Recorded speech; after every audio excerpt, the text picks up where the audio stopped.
All right, we are officially recording. All right, everyone, welcome to the Zion Cemetery Preservation and Maintenance Society meeting, January 21st, 2021. This is officially our first meeting as the newly formed Preservation Society.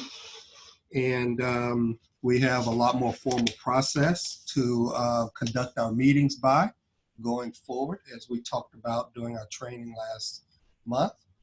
I'd like to first just call the meeting to order officially. We'll eventually select officers that would actually go through this routine in the future meetings. But I think since I've sort of done it for the last year, I'll continue with that pace. And also I've got at hand all of the documents to share as well.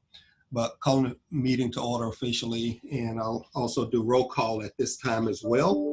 Roll call for our members of the Preservation Board. Reva Iman, if you can just indicate present. Present. Clark Simmons. Clark Simmons. And Byron Presley. Byron Presley did send us an email earlier today that he was sick, so he was gonna have to miss the meeting. Fred Hearns. Fred Hearns did tell me that he has class today, so he would miss the meeting. Yvette Lewis. Is Yvette on? Yvette Lewis, she has not joined yet. Connie Burton. Connie, is that Connie? Yes. Excellent, thank you. Yes. Thank you, we got you. And Dennis Creasy, Dennis Crease, I don't believe is joining us today. Richard Gunsmark or representative, I don't think is joining. And myself, Leroy Moore. So by roll call, we have Leroy Moore, Connie Burton,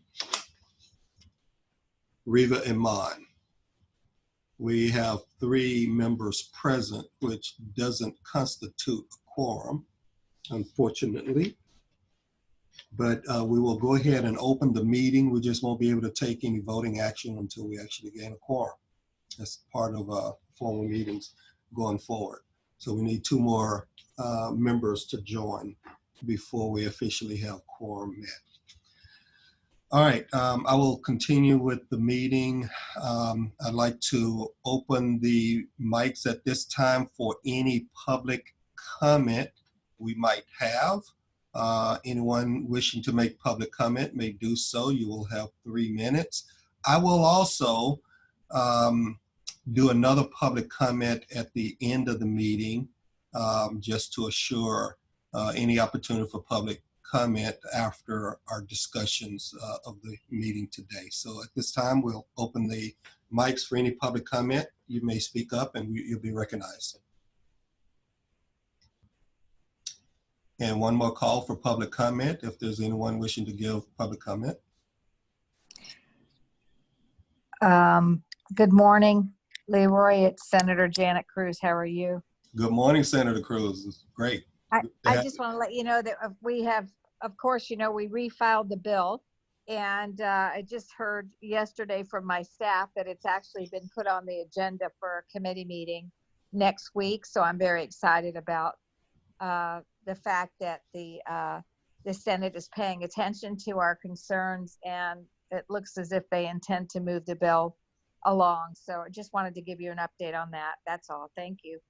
Thank you so much. We really appreciate that update. That's great news to start off the year and to start off our Preservation Committee meeting. So thank you so much for that update. We'll look forward to, you know, hearing how the bill moves through the legislature this year.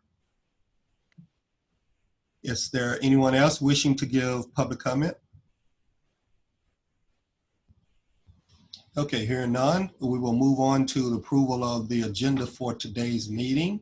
I will do a quick screen share, and you know, we won't be able to approve it, but for the members that are present, this is our agenda for today. We will hopefully approve the agenda once we meet quorum. We have to approve the minutes from the December meeting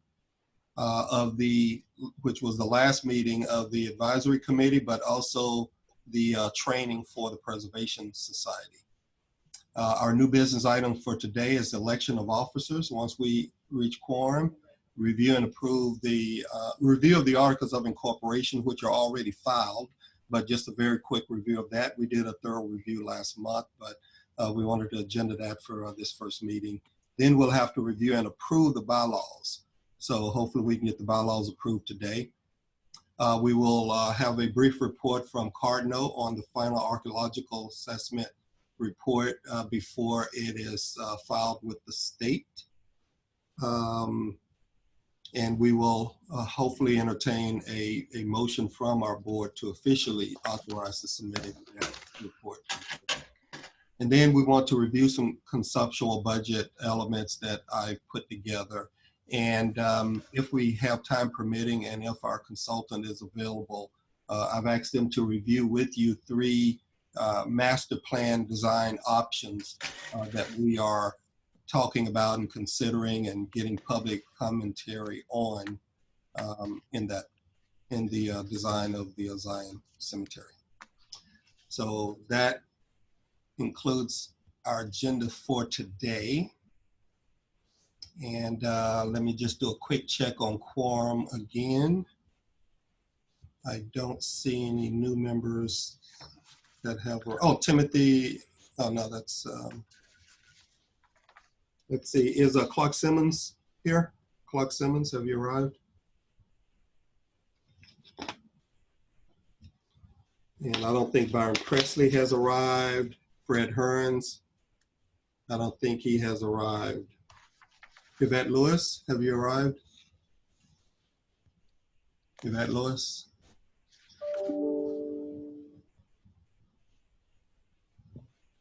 No, so we still do not have a quorum. So members of the society, I suggest we can't really elect officers without a quorum. And we can't approve the bylaws without a quorum.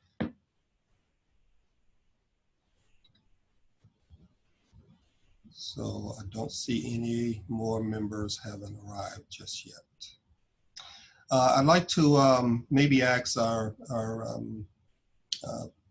representative from the city, Toyin Hargret, if maybe you can advise us on whether or not we can proceed with any action items. But my understanding is that we would need a quorum in order to approve any items. Is that correct understanding in this Yes. process? Yes, you would need a majority. Yeah. So unfortunately, we have 9 members, only 3 present, and we need 5 in order to meet quorum today. So we do not have a quorum.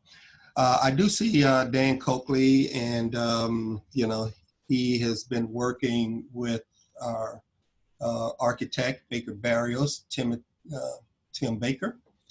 And great, they've got a screen share to share. So we can proceed with reviewing the conceptual master plan elements. If he is able to do that, I think he is trying to load the screen now.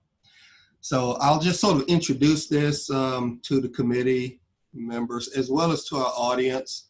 We held a meeting earlier today to look at 3 concepts, and once again, these are master plan concepts, and we want to start getting public comment on that. So with that said, is it Dan or Tim? Leroy, do you see the screen with the presentation? Yes, we see the Zion Memorial update. Okay, Tim, if you want to direct me to the pages that you want to see, I will move it around. Sure, Dan. We're going to take about a 30-minute presentation and condense it down into about 10 minutes. So I'll just give you really the highlights. And this presentation was presented this morning in a workshop format with the Zion Cemetery Focus Group. And really, it's really a kickoff to the design discussion. So really not meant to promote any final solutions, merely to bring up concepts to get reactions. And we did get several comments, all differing in opinion, and all very, very good and constructive. And so this first slide is really to represent some of the concepts and some of the discussions that we've had in the past, and it's really a summary of a foundation to sort of spring from, and it's the research that went into these following slides. So why don't we go to the next one, Dan? This is where we're currently at in sort of the overarching master plan for Robles Park and the redevelopment, reimagination of the development. And up in the upper left-hand corner is the Zion Cemetery. And so it does, hold a very significant portion of the site. It has frontage on Florida Avenue. And you'll see up in the upper left corner, we're actually proposing to bring into the scope of the work an additional site, which we would build a memorial museum and sort of a main entry drop-off component to really be the gateway into the boundaries of the cemetery itself. And then as you sort of move from upper left corner to lower right corner, you'll see that the bottom of the cemetery is connected to a memorial walk, which is off the cemetery property. And the idea there is the experience of memorializing the history, the rich history of the cemetery, as well as the Robles residents within the development. And that linear memorial connects to a celebration park, which also sort of works its way through the development. But I think what we want to focus on today are really at the very high level, three preliminary concepts that we've started to flush out relative to the cemetery itself. Next slide.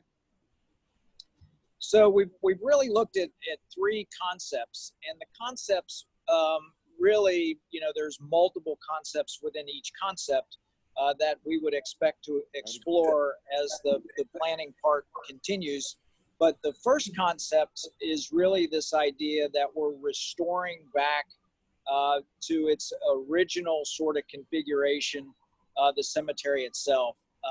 And so we call this the least impactful relative to design or relative to the cemetery. And in fact, we would build a garden wall that would provide security. That garden wall on the perimeter would take on a memorial component, and it can be, various different configurations in design, and could even potentially house the names of those that were buried. But as we get into the cemetery itself, it would be a very formal lawn, possibly with crosses at each one of the burial plots, or sort of a stone marker. And we would take the existing tree canopy and clean that up, uplight it, so that it's very majestic, sort of natural, pastoral sort of experience. And then, in the upper right corner, we would build a museum or a welcome center to really house the rich history, the injustice that occurred, and then sort of some celebratory elements that allow us to sort of look forward into the future in righting the injustices. And so you'll see, again, there's a connection in the lower right corner to really the beginning of this memorial walk, again, where we can pick up and talk about the rich history of the site, including the cemetery. So concept one is basically the minimalist approach, and it's really just creating a very simple grass lawn with markers of the grave sites and enhancing the existing landscape tree canopy that exists. Go to the next concept.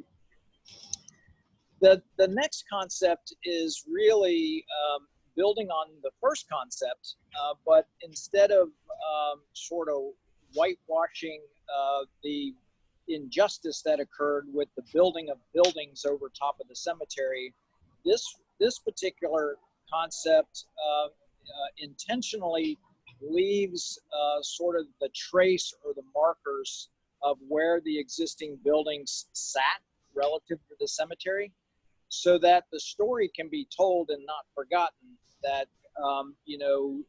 there was once a rich African-American cemetery here, and through an injustice, that cemetery vanished, and, commercial development and buildings were put on top of it. And now, there's this recognition of this injustice and restoring the lands back to the way in which they were, but never forgetting the injustice. And this particular concept also would mark the headstones in some way. And you can see to the left of the page, we could do this through sort of this eternal lighting of the cemetery, or we could do sort of these in-ground traditional markers. One point that's in the archaeological report is that there is, these foundations that hold the existing buildings up. The recommendation is that they do remain, so that, the demolition of these buildings and those foundations don't further disrupt or displace anyone that's buried beneath in these grave sites that are beneath. So even in concept one, more than likely the foundations would remain.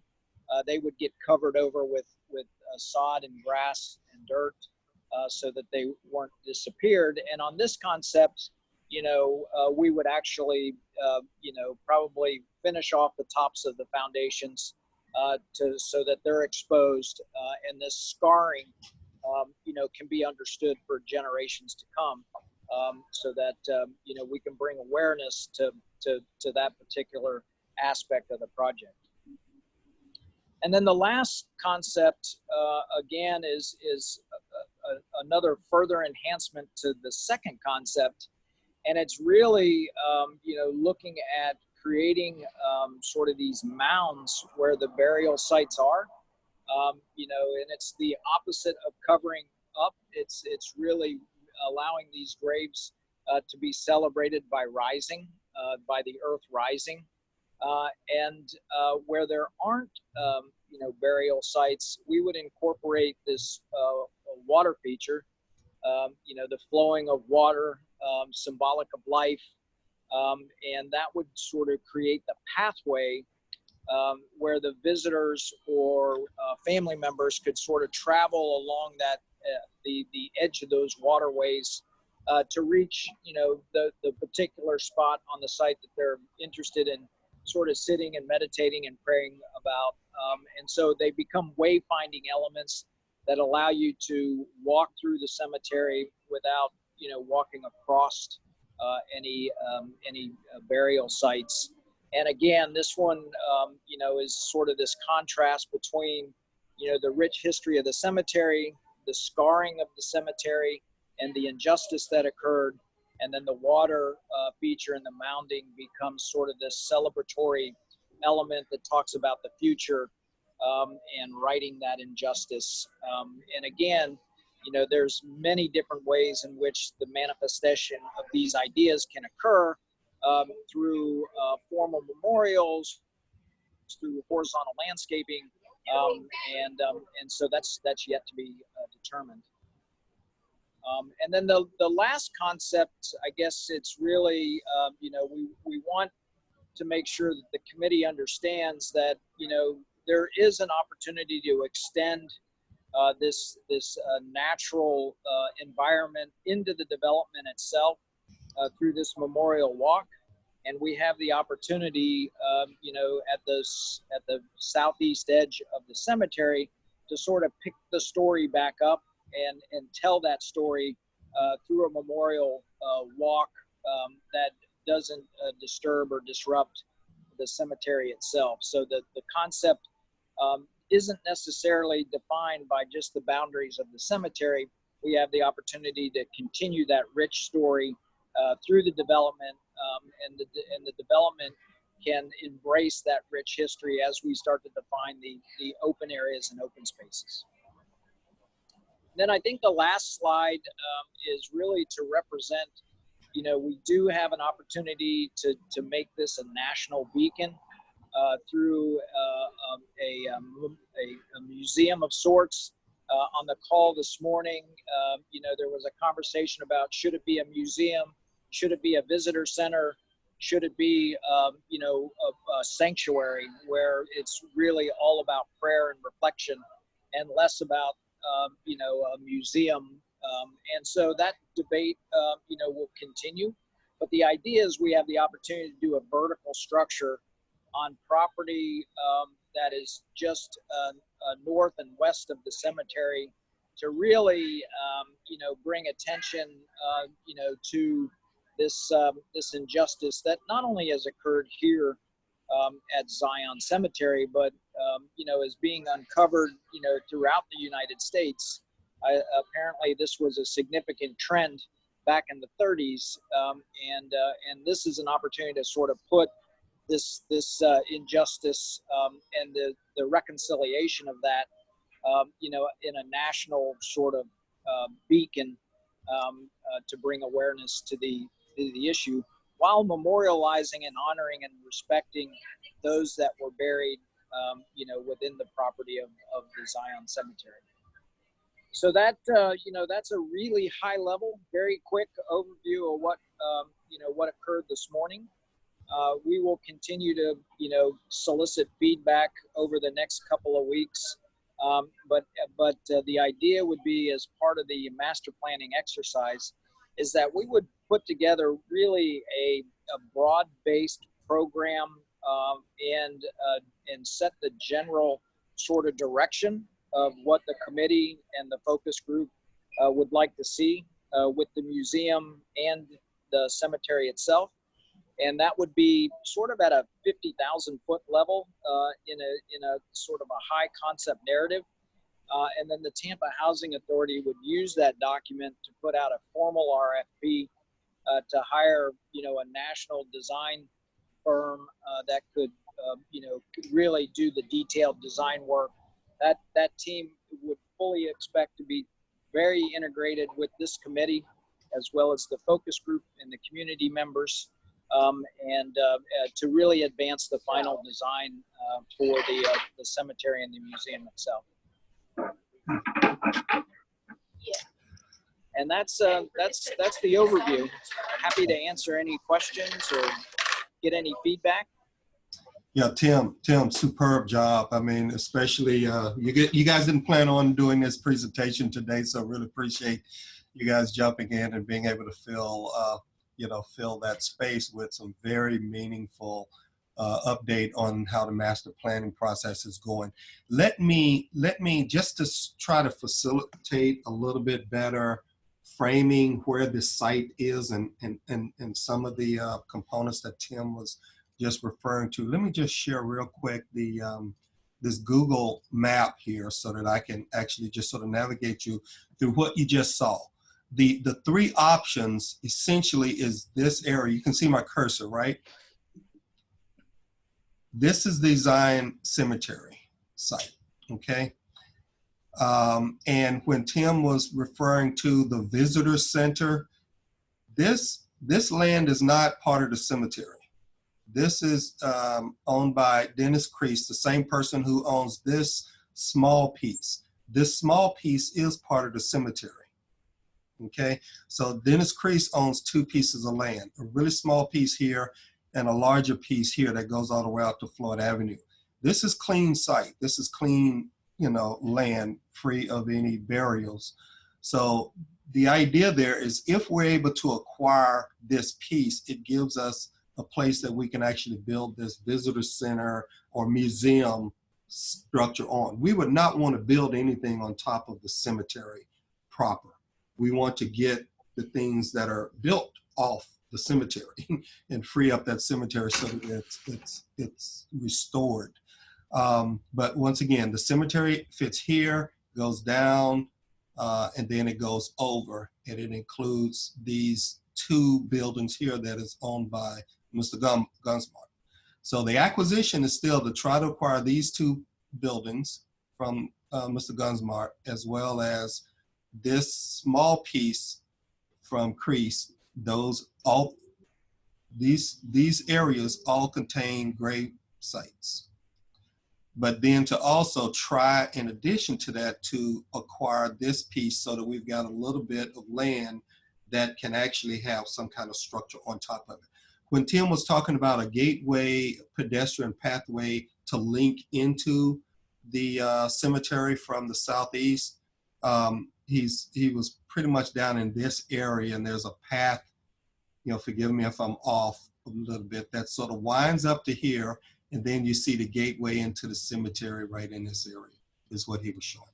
So hopefully that gives you a little bit better spatial understanding of where this all happens in relation to the 35-acre Robles Park site that is being redeveloped at the same time. Are there any questions from the board members? No. Okay, have we had any board members that's arrived? My list shows Reba Amon, Connie Burden, Leroy Moore. Is Clark Simmons here, Byron Presley, Fred Hearns, Yvette Lewis, Dennis Crease, or Richard Gunsmart's representative?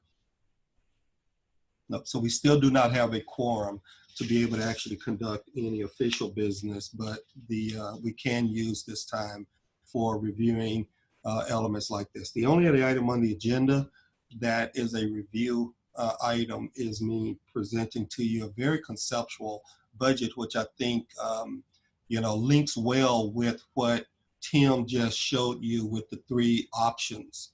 So Rita, if you could just share the conceptual budget. I had a great meeting in, I think it was November, facilitated by Senator Cruz with the state that's actually making some of the funds available that we have already secured to date. So I put together this budget as part of the feedback, the follow-up from that meeting, so that I can, we all can start getting a better feel for the structure. If you can make that bigger.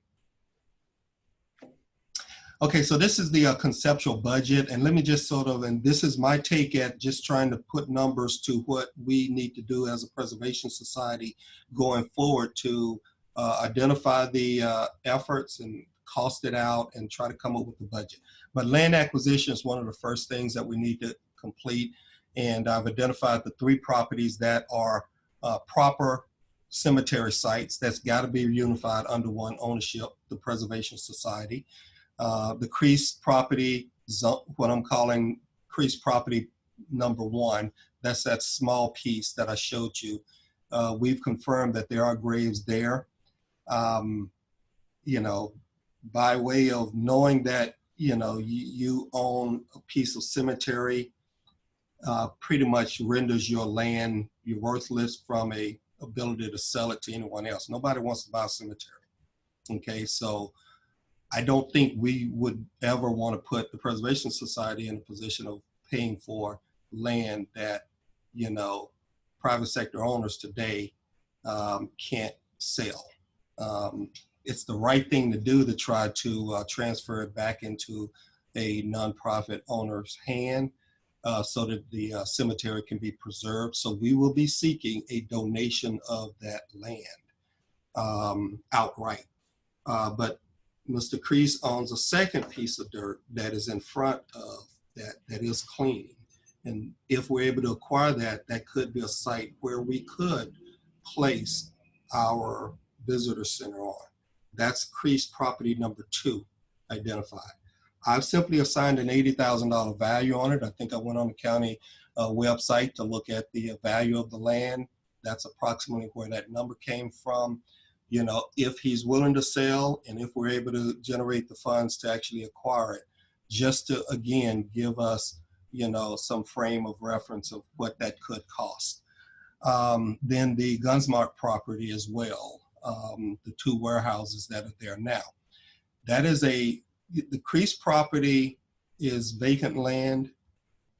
Even the land that is cemetery is vacant land. The Gunsmark property is an active business. There's 2 warehouses on it. There's active, you know, business operations going there. Neither one of these 2 private property owners knew they were buying a cemetery at the time. So if we can, by nature of our nonprofit status, somehow allow them to take a tax donation or, you know, secure public funding to acquire this site from them, you know, those are all possibilities, but we don't have any public funding to acquire, so I'm calling that a donation again. That would be a very hefty donation because the value of that site is north of $600,000-700,000. You know, so what I've written in the explanation there is that we should seek the donation of this property since it has been confirmed to have graves, which is detrimental to valuing the site for any use other than a public memorial. We may be able to value the site based on its original purchase price by the owner and extend a charitable contribution letter to the owner for tax purposes. I'm not an attorney, but we can consult with legal counsel to get their opinion on if that is possible. So we want to have that discussion with these 2 property owners so that we can come up with a strategy for how they can make the donation into the Preservation Society and how they can get some kind of value for their investment in that land, because, you know, when they bought the land, they paid for it.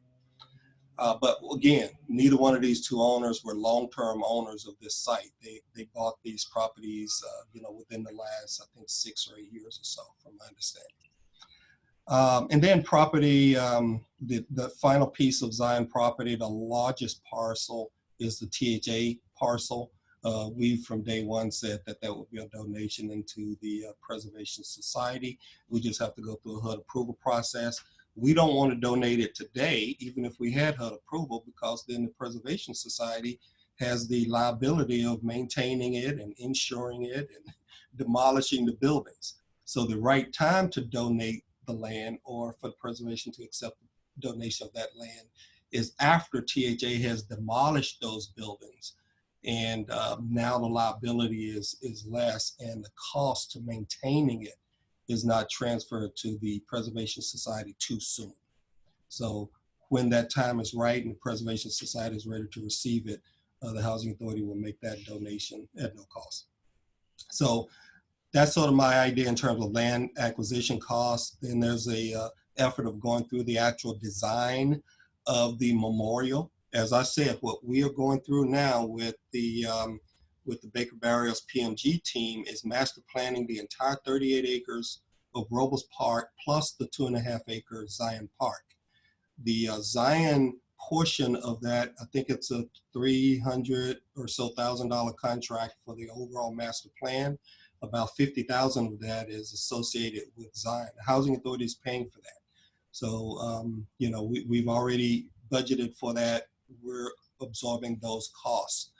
But that's just going to get us some master planning elements. What's important, you know, to move into an actual architectural plan for that site. We will then issue an RFP for a design team that has preservation experience, that has, you know, experience preserving historic sites like this, to actually put together some real concrete technical plans and specifications for the real site to be redeveloped. And we're estimating that that's going to cost about $200,000. Then there's some historical markers, some official historical markers that we want placed there. Those are relatively inexpensive. All the estimates I've seen, even from the state of Florida professionals, is about $5,000. So I've just simply said $7,500 for that actual cast bronze monument that identifies this as an official historic site. Site fencing and security measures that's got to take place.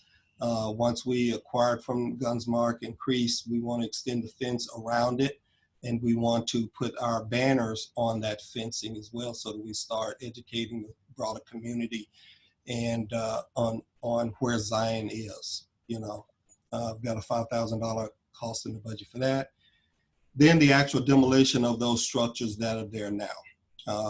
You know, taking those buildings down to the ground. And that has to be carefully done with oversight by archaeology member, you know, as that demolition crew is there, so that we don't further disturb the cemetery and the contents of what's beneath the soil there. So I've put a $500,000 cost toward that. And then the park development cost, the real cost of actually improving it. It could be anywhere from $1.5 million to $5 million in my estimation. It just depends on what level of park amenity we end up with, how many historical, you know, pieces of public art and monument walls we actually add to this 2.5 acre site. So that's a budget. $5.7 million. Then I wanted to also give some reference to what is the ongoing cost. Once we acquire the funding to actually build it, what is the cost of cutting the grass, you know, the electricity for the lights, and the insurance cost to the Preservation Society. And I just put an estimate in there of roughly $1,500 a month, $18,000 a year. It's relatively low to just simply maintain it from a, you know, landowner standpoint.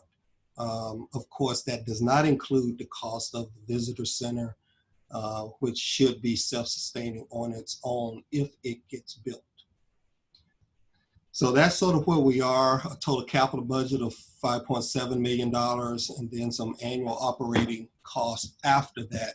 The funding that we've secured to date, due to both our legislative delegation as well as city and county members have all come to the table and made funds available to us that we need to start figuring out how we're going to draw it down and how we're going to start spending it, because some of these funds can't sit there for 2 and 3 years. They've got to actually be expended out. And that was the nature of the conversation we had in November or so with the state in terms of, you know, what's the length of time that they're funding this $50,000 that's coming from the state. When do they want to see us draw it down?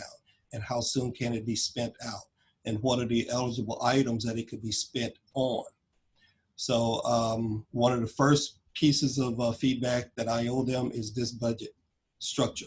And I wanted to review this with the Preservation Society board members. The city of Tampa as well as Hillsborough County have both also committed $50,000 toward this effort. So we have $150,000 committed to date. I think some of those first things that this will secure, hopefully it could pay for part of the actual design cost. Hopefully it can pay for the acquisition of the Crease property. You know, and of course it's intended for a historic monument. That's the language, at least from the state's, you know, appropriation of this funding, a historic monument. And we've talked to them about the monument not just being that bronze plaque that denotes this as a historic site, because we know that that's only about $5,000 to $7,500 as I've shown here.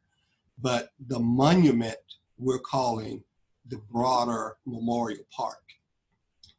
So hopefully some of those costs can actually go into some of the heavy, you know, budgeted items. And we're going to continue that discussion with the state once I submit them this budget, as well as a little bit of narrative that ties this all together. So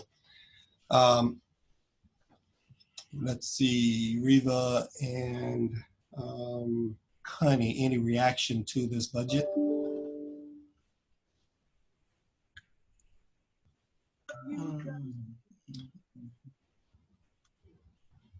So, can we do it for less than $5.7 million? We absolutely can. That very first option that Tim showed you, which was just simply getting rid of the buildings, we know that that's going to cost us at least $500,000. And then just, maintaining the ground and maybe building the wall around the edges of the cemetery that we could actually engrave the names of the 700 plus people that we know were buried there. That could potentially be achieved for $1.5 million or $2 million. So we'll eventually put a price tag on each of those three options that was presented. But I think this right here would represent, I hope it would represent the most expensive approach, and we could potentially do it for less than that. All right. Any comment on that? I'm looking for something. Oh, go ahead. I'm sorry. Go ahead. No, Connie. I just want to ask, was that those three funding sources, is that a one-time deal? I just want a clarification on that. Those, the state, the county, and the city. I think they are intended as one funding, but I know by nature of, having, applied to the city, the state, and the county for funding, if we use it on time, we use it, appropriately, we can certainly go back and submit a further request. Okay. But that is not recurring. It was not funded as a recurring funding. And then secondly, those possible proposed renderings of what we might choose from, the cost for the museum, that piece, do you have a breakout for that?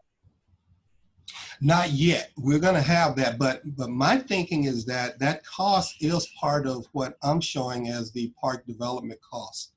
So, worst case scenario, we could spend, I hate to say worst case scenario, but it's whatever, us as a preservation society feel is the right, appropriate thing to do. I hate for us to, base it on what it's going to cost. Let's figure out what we need. And that's why we still have three options on the table. And let's cost all three options. And then let's look at how we can identify sources of funding to get the most appropriate, respectful memorial park, that we feel is due here. Okay, thank you. Yeah.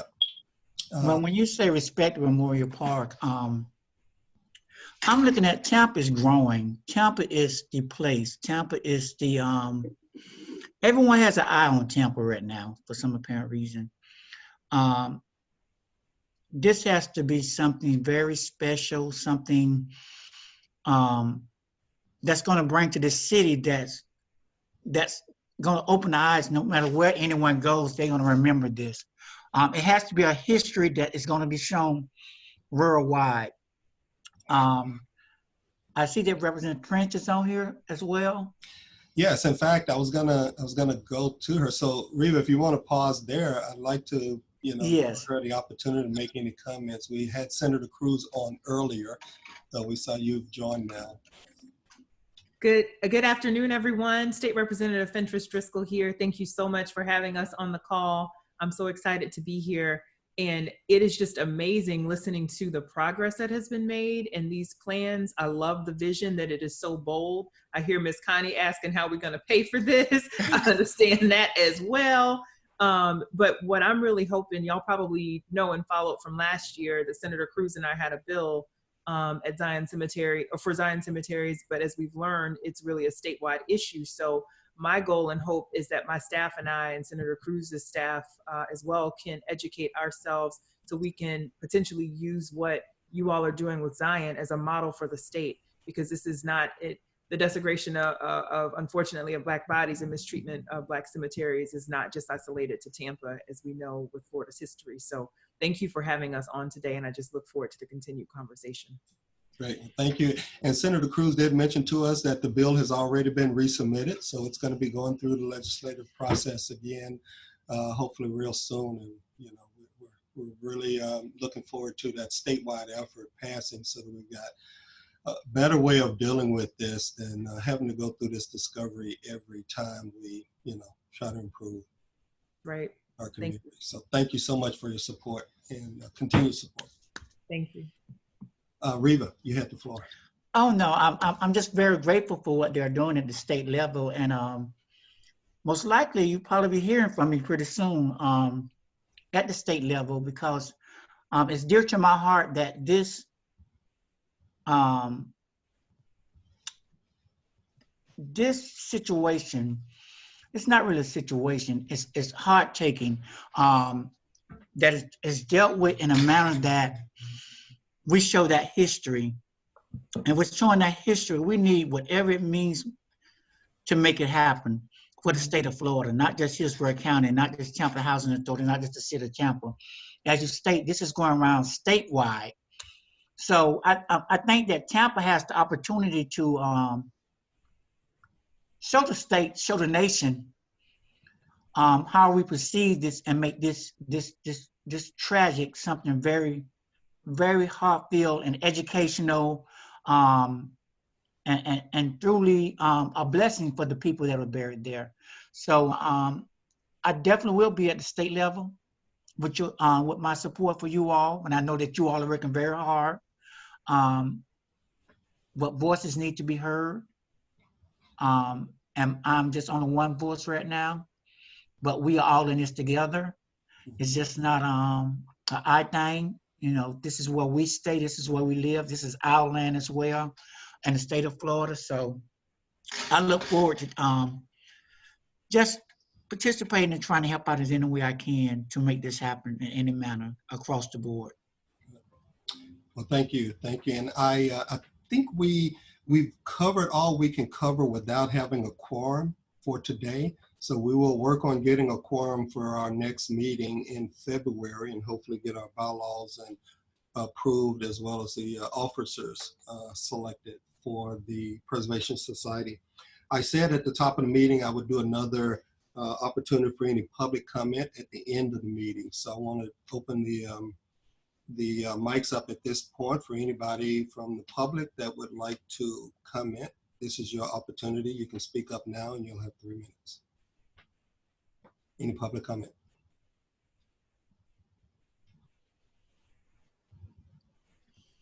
Going once. Barbara, I see you're thinking about it. Nope. Okay. Hearing no public comment, I think we're at the point of adjourning the meeting. Reva and Connie, do I have a second? I second that. Okay. Oh, Mr. Moore, I was Yes. trying to unmute myself, but I was looking at the agenda, and the public can't comment on anything that wasn't brought up correctly. Correct? No, I think, yeah, we want to hear public comment on, you know, anything that's on the agenda.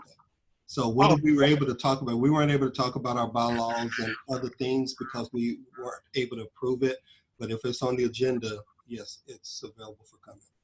Okay, well, very good. Then I can state my comment briefly.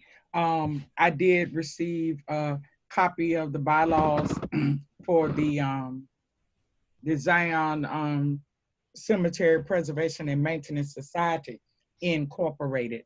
And as I was reading through it, some of the language in here, it begged a question from my point on sitting here reading it, and it was pertaining to the dissolution of the assets. You know, once the project winds up, or you know, it does what it do, then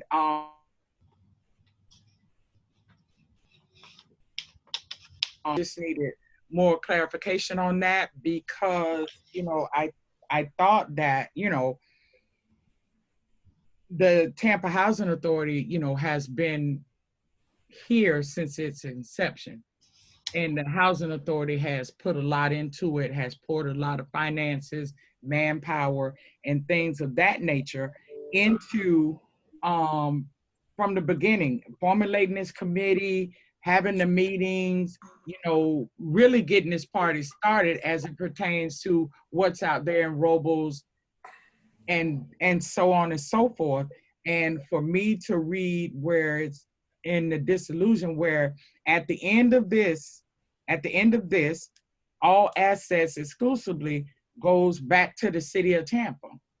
And from looking at, you know, the budget, the preliminary budget that you presented, city only, you know, so far has only put in $50,000.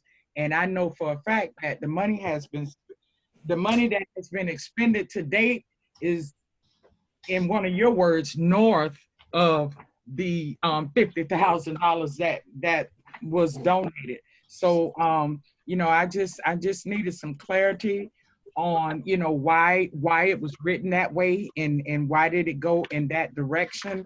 And you know, that's one thing that just jumped off the page to me.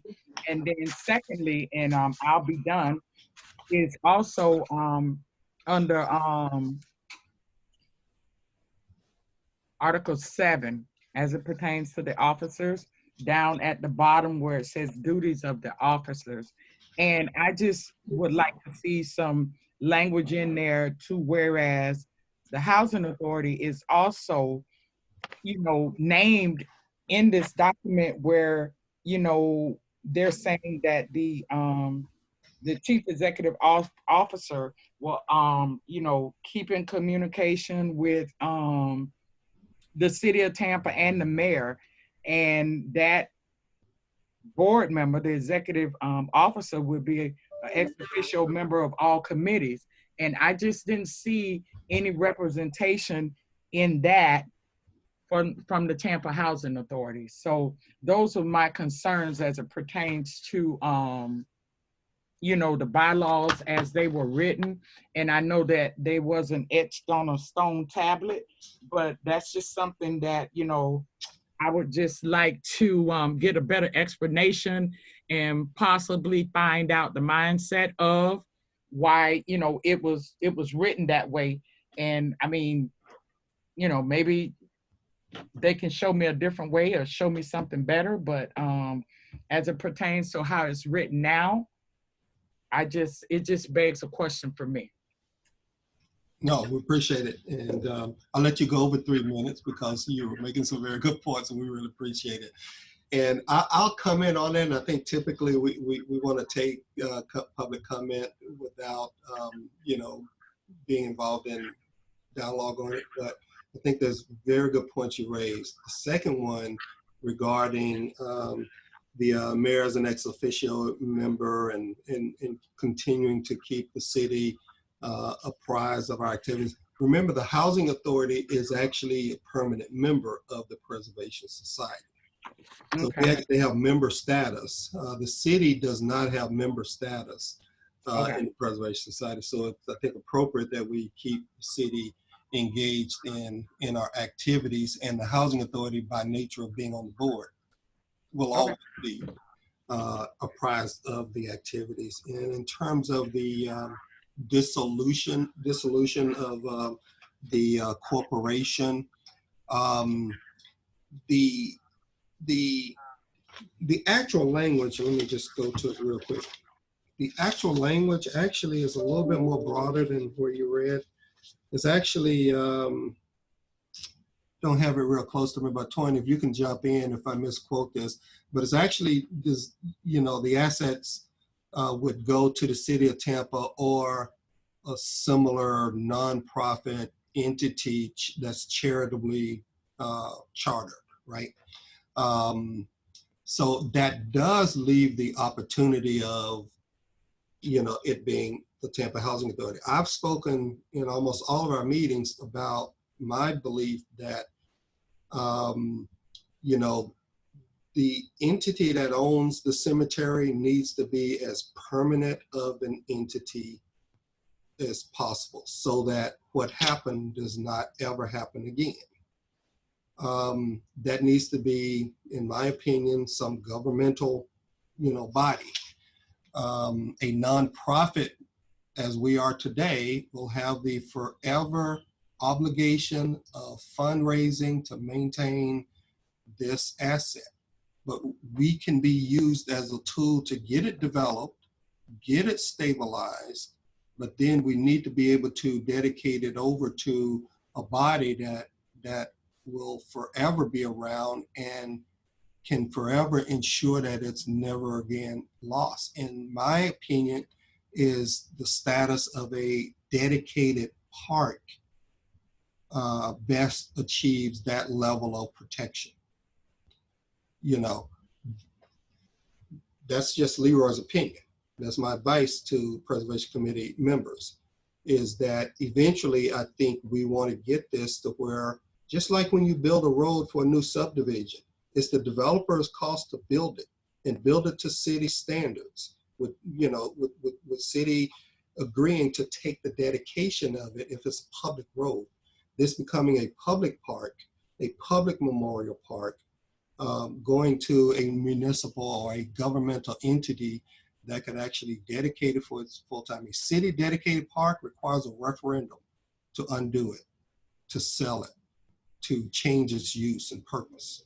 And to me, that's like one of the highest protections a piece of land like this can enjoy, probably with the only exception of, I think National Park Service ownership status of sort. So, but yes, in the case that the Preservation Society dissolves and no longer exists, we need to have that permanency of someone ready to receive these assets. And to me, the city is no better. There's no better receiver of it than the city. Yeah, Leroy, I read the bylaws too, and I think that for us, this thing has to be structured in such a way that what happened won't happen again. Yeah. And which means there has to be some permanency there somewhere, because as far as I'm concerned, it shouldn't have happened, but it did. And the Housing Authority was a part of that process when it happened. Whether we were here or not, we have a responsibility to make sure it's done right. And I just want to make sure that as long as I'm here, and as long as anybody is here, as long as the Housing Authority is in existence, that this thing is taken care of on a permanent basis, and that 20 years from now, 30 years from now, we don't have to go back and try to answer the same questions over and over again. What happened? I agree. So I think we have to fix it now. If we don't fix it now, it may not ever get fixed. Good. And I think, Toyin, you had some thoughts as well. Sorry, I was having trouble unmuting. Yeah, I also wanted to just mention that that language was included in there because there are certain limitations under the Florida statutes regarding the transfer of recognized cemeteries anyway. So you can't just transfer them to anyone. If it were located in the county, the language would reflect the county. If it's a city within a county, the language would require you to probably put in the city. So it indicates the city, and as you mentioned earlier, any not-for-profit or non-charitable type organization, but there are limitations by statute. Okay. That's why that language was included. Excellent. Thank you. So, Mr. Moore, at the end of the day, then this committee, the Preservation Society, they would be the driving factor to ensure that the persons, which in name of the city, will take possession of this and maintain it. And as Mr. Ryan said, this never happens again. So this committee would be the driving force to ensure that that's done, correct? I mean, the Preservation Society is actually created to own it and maintain it and operate it and preserve it. right? Okay. The article you referenced was in the event of dissolution of the corporation. If the corporation ceases to exist, it goes out of business, dissolves. You know, what happens with the assets. So that wouldn't be a planned effort, but if the unfortunate happens, the safeguard for the asset is that it Goes to the reverts city. to that ownership structure. Okay, I have a better understanding. Thank you. All right, we had a motion and I think a second for adjournment. So our meeting is adjourned. Thank you all so much. All right. Have a good day. Take care, everyone.